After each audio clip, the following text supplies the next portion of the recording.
Hi, I'm Damien, and this is the official channel of the BLS Coin Collectors Club, bringing you news and insight from the fascinating world of numismatics. If you enjoy my content, don't forget to like and subscribe. Hello all, it's the evening of 26th of May 2024. It's my birthday and I just finished going through a collection of 100 worldwide coins I got as a gift. But that's not what I want to talk about today.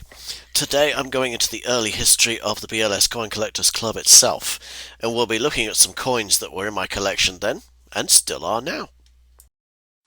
The BLS Coin Collectors Club was founded on 5th September 1991 in a small school in Exeter in southwest England by me and some of my friends. I didn't put a lot of thought into it at first, how it was really going to run. I just knew me and my friends were into the hobby, thanks to me, as I'd already been collecting coins for 6 or 7 years, and we wanted a club for it. The first records, basically a coin club journal that I started keeping, mention an 1898 penny, much like this one, as the oldest coin held by a club member outside my own collection. Unfortunately, I was a 13-year-old kid, so I had no idea how to run a club, much less a club whose existence depended on trading and swapping and so forth. So I just started giving out all my duplicate coins to people in the hopes that they'd start up business on their own, swaps, deals, that sort of thing. Very early on, less scrupulous classmates decided this was a way to get stuff out of me for nothing, and people even started trying to steal coins. Coins like this 1917 penny, which is mentioned during an attempted theft on the 10th of September. By 13th of September, the club had 6 people in it, including myself. Only one of them was outside of my year group at the time, although that would quickly change. Later on in the month, I would have my first encounter with an Edward I silver penny, one which was owned by my form teacher who had a small coin collection of his own. I've wanted an Edward I penny ever since, and finally got some earlier this year. I already showed those off in a previous video. Early in October, while I was starting to swap and give out coins like this 1866 farthing, the cracks really started showing. The records show that the club was almost closed down. It was suspended on 1st of October and only saved from complete closure by a vote taken by all the members on the 4th. Nobody knows now why I wanted to close it though. I don't even remember the reason myself. I do remember that my best friend, the club's vice president, encouraged me to reopen it. Once the club was reopened, I kept giving away coins, even though I'd said earlier in mid-September that I'd given away all my duplicates. Among the coins I gave away was an 1806 halfpenny, much like this one. By now my collection was rapidly dwindling down. I had foolishly started the club with a rule that I would give away at least 1 coin per week to every member, and I ended up giving away multiple coins per day.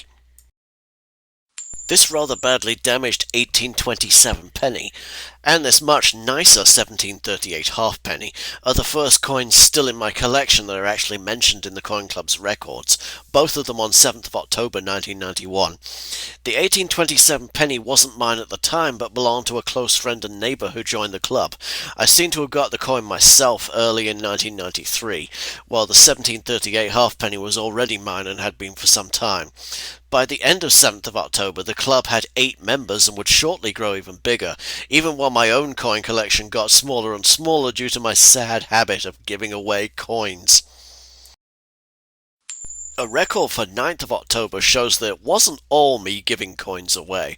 I bought this 1896 penny along with another coin for £1 after selling some other coins. Swaps and deals did pick up during October, probably as a side effect of me giving out fewer coins.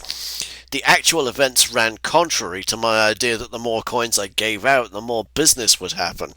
In fact, as I slowed down giving away coins, the more business picked up. By the end of October, the cracks were showing big time. People outside the coin club were bullying its members and possibly even stealing coins, although no specific events of actual theft show up in my club journal. Later on, these troublemakers would be labelled as the enemies of the club, and painted as the bad guys in an epic struggle of good versus evil. I was still finding time, however, to actually do club business. A 1921 sixpence, like this one, was one of the coins I gave my closest friend, the club's vice president, on his birthday on the 25th of October. Early in November, I arranged to buy a 1919 penny with the King's Norton mint mark on it from a fellow club member. This, of course, is not the same coin. The one I obtained then was in rather better condition, but it's no longer in my collection, unfortunately. I ended up paying £2 and then swapping some other coins, including an 1826 penny and an 1881 penny for it. Throughout the history of the Coin Club, I provided free pricing services, using various editions of the standard catalogue of British coins. These coins, a 1942 threepence and a 1799 halfpenny, are similar to ones I priced on 4th November 1991 for my friend who had the 1827 penny. They were two of about 10 new coins he had obtained. These, of course, are not the same coins. Sadly, however, I fell out of contact with all my school friends many years ago, so I don't know if they carried on with the hobby or not. Although I was still getting some coins in swaps and deals, like these pennies, by the second week in November I had basically lost control of the Coin Club. Not just in terms of how many coins I was giving away, but in absolute terms as well. People were demanding to become club members. People both in and outside the club were causing trouble. The membership roster by then was at least 15 people, some of whom were acting in bad faith. The entire student population of the school at the time was only around 50, so the Coin Club was more than a quarter of the students. The Coin Club finally reached its breaking point in the third week in November. I publicly closed it on the 11th, keeping it open for a few more days just to a small group of trusted friends. The last coin mentioned during its tenure is a 1953 halfpenny, just like this one. I gave it away on the 12th to my vice president. No record tells the exact date I finally shut the Coin Club down, although later tradition says it was fully closed on the 13th of November. Even though it was formally closed, my friends and I carried on the hobby, although my own collection had lost more than 90% of its British coins, from over 700 down to 49. Over the next few months, my friends and I kept the hobby going. You could even make a case that the Coin Club still sort of existed, it was just a bit less organised.